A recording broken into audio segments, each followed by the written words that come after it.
Recently, I've noticed that many Chinese content creators like to emphasize that they are living alone, as if living alone is something miserable.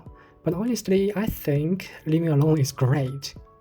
As an only child born in the late 1990s, I probably spent most of my childhood alone. My parents both had to work, and sometimes they couldn't come home at lunchtime, so I had to cook for myself.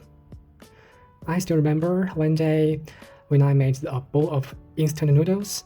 I was carrying it out of the kitchen while tapping the bowl with my chopsticks and happily jumping around. Suddenly, my mom came home. She laughed and said, "How can you be so happy? I could hear you tapping the bowl from outside the door." When I grew up, I moved to Beijing and continued living alone. I dated a few girls, but none of those relationships developed to the point where we lived together.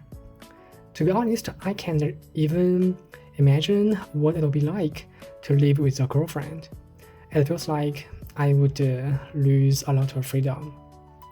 For example, I probably wouldn't even be able to fart as loudly as I want to.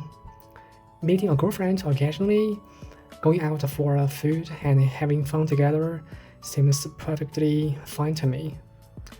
After all, distance creates beauty, right?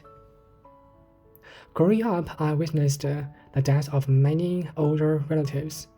Those experiences taught me that we come into this world alone and eventually leave it alone. Nobody stays with you forever. If someone accompanies you for part of your journey, that's already a blessing.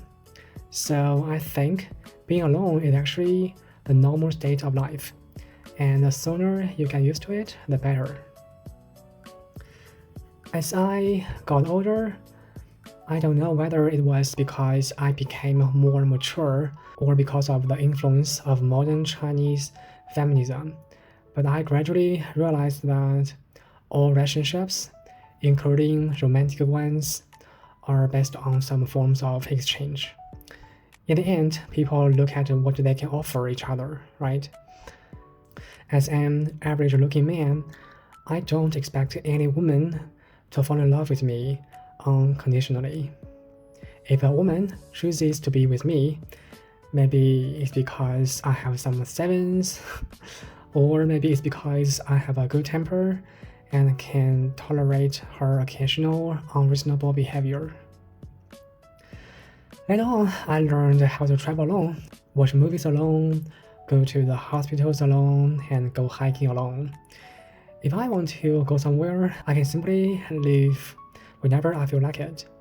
You probably know how complicated it can be to travel with a girlfriend. So, what's so bad about living alone? Just accept it. Focus on your own goals and your own life.